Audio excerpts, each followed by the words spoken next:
Hello po sa inyong lahat mga ka-crypto. Ako po si Pinoy Crypto Trader at sa video na ito ay atin pong pag-uusapan ang aking technical analysis dito po kay Shiba Inu ngayon pong September 8 taong 2024. Pero quick update lamang po tayo rito kaya diretso na po tayo sa pagte-technical analysis sa kanyang daily chart time frame na ito.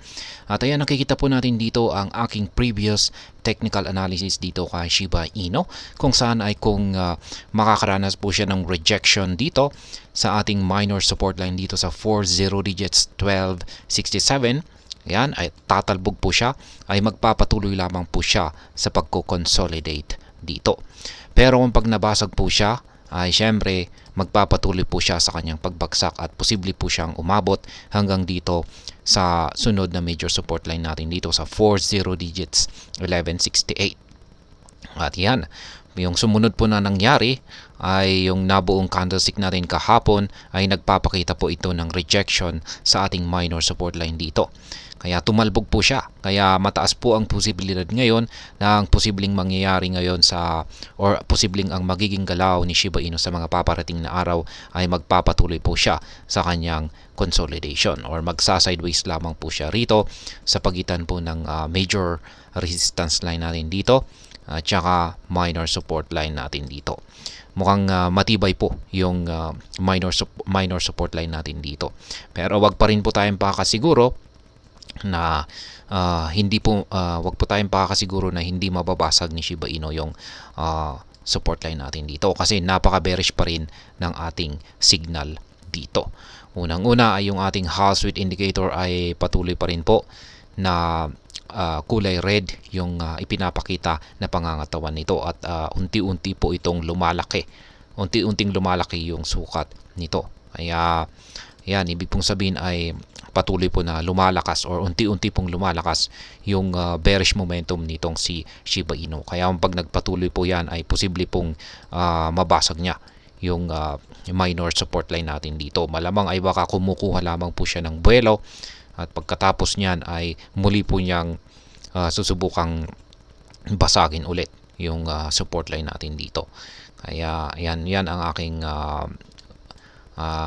kaya wag po tayong pakakasiguro na dito na siya or hanggang dito na lamang po siya aabot sa kanyang pagbagsak.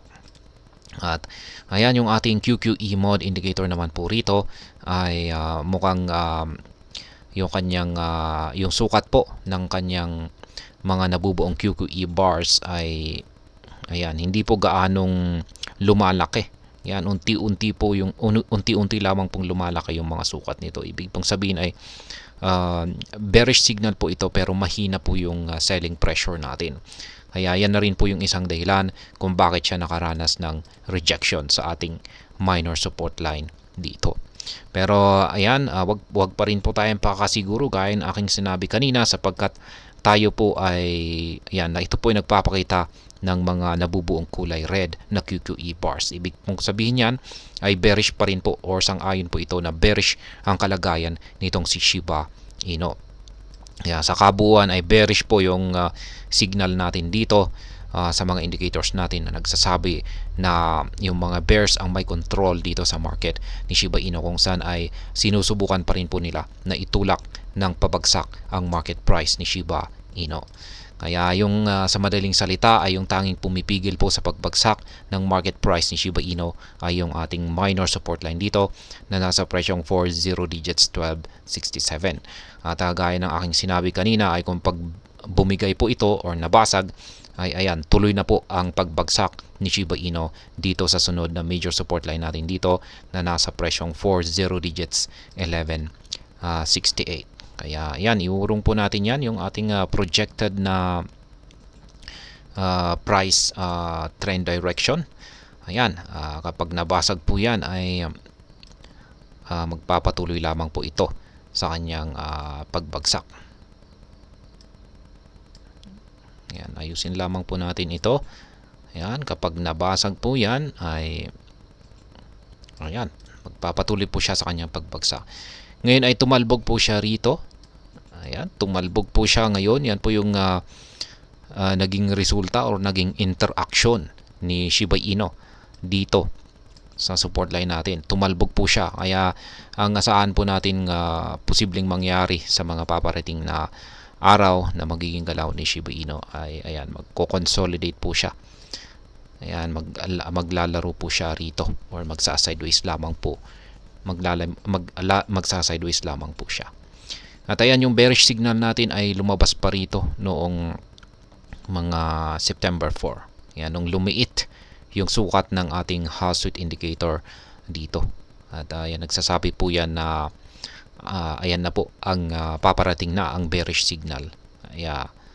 Ayan, ibig sabihin ay nag-uumpisa pa lamang po yung bearish market condition ni Shiba Inu. Kauumpisa lamang po noong mga September 4. Ayan, at ito po ay nagpapatuloy hanggang sa ngayon. Kaya posible pong lumakas pa sa mga paparating na araw yung nararanasang selling pressure ni Shiba Inu. Kaya posible pong sa ikalawang pagkakataon o ikalawang beses ay ayan, muli pong susubukan ulit ni Shiba Inu na basagin yung minor support line natin dito. At ngayon ay pagdating naman po sa ating trading ay wala pa pong na-trigger na nakaabang na pending order natin dito. Pero kamakailan lamang nitong September 4 ay na-trigger po yung ating buy pending order na nakaabang po rito sa presyong 40 digits 1168. Kaya yan po yung latest na trade natin dito kay Shiba Inu.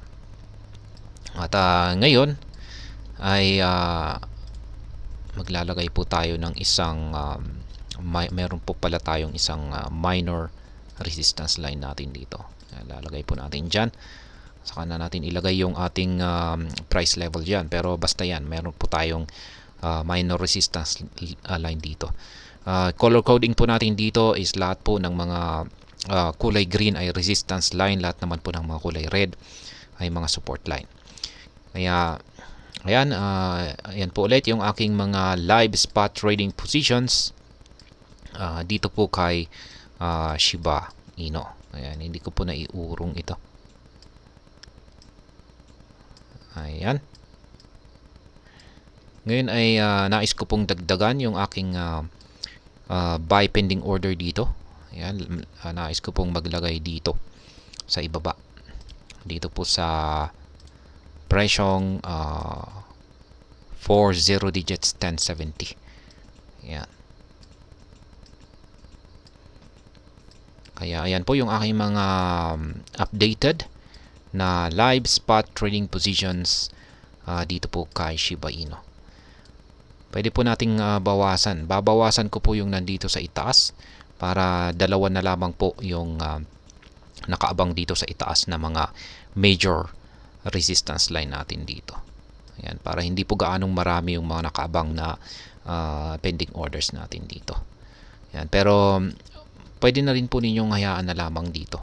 Kung yan, hayaan na lamang po ninyo rito. Pero para dito sa ating chart, para mas malinis pong tingnan ay ayan, bawasan po natin yung mga nakaabang na mga sell pending orders natin dito or take profit. Kaya gawin lamang po nating dalawa. Kasi matitibay naman po ito. Hindi naman kung pag major resistance line ay hindi po basta-basta madadaanan ito ni Shiba Inu. Kaya pag nabasag po ito, yung unang major resistance line natin dito ay makakapag-set pa tayo. Magkakaroon tayo ng sapat na oras or pagkakaroon para iset yung ibang mga sell pending orders natin dyan or take profit. Kasi hindi po magiging madali na mababasag ni Shiba Inu yung dalawa. Yan, dalawa pa naman na major resistance line natin. Ito at saka yan. Kaya posibleng magkakaroon yan ng mga rejection bago siya magpatuloy sa kanyang pag-angat sa presyo. Kaya ayan, gaya ng aking sinabi kanina, para mas malinis pong tignan yung ating chart ay akin pong binawasan yung ating sell pending order dito kay Shiba Inu. Kaya yan na lamang po yung aking mga live spot trading positions dito po kay Shiba Inu. Meron na lamang po akong dalawa na nakabang na sell pending order dito sa itaas or take profit at saka tatlong buy pending order dito naman po sa ibaba. At ayan, kung gusto po ninyo akong gayahin or sabayan sa aking simpleng strategy na ito, ay malaya po kayong gawin yan. Madali lang naman akong sabayan kung saan lahat ng inyong kailangan ay inyong nakikita sa chart na ito. Sa mga hindi pa nakakaalam, ang mga kulay yellow na arrow signs dito ay kung saan nakaset ang aking mga sell pending orders or take profit. At ang mga ito ay nakaset sa mga presyo ng mga resistance levels na katapat ng mga ito. Ganon din ang mga kulay blue na arrow signs dito sa ibaba kung saan ay nakaset naman ang mga ito sa presyo ng mga support levels na katapat ng mga ito. At sa mga bago lamang po dito ay check na lamang po ninyo ang description ng video na ito para malaman kung anong platform at mga indicators ang ginagamit ko dito. At hanggang dito na lamang po tayo sa video na ito mga ka-crypto. Marami pong salamat sa panonood. Ingat po tayo lagi at God bless po sa ating lahat.